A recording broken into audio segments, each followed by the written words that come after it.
outside of London Mills here. Got a grain elevator that's destroyed.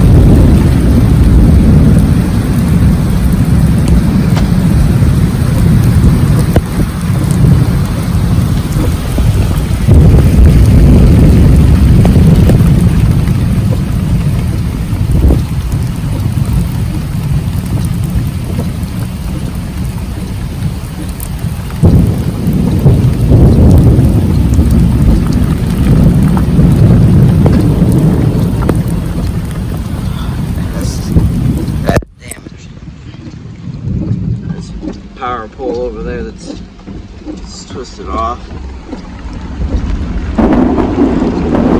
The shed's been destroyed.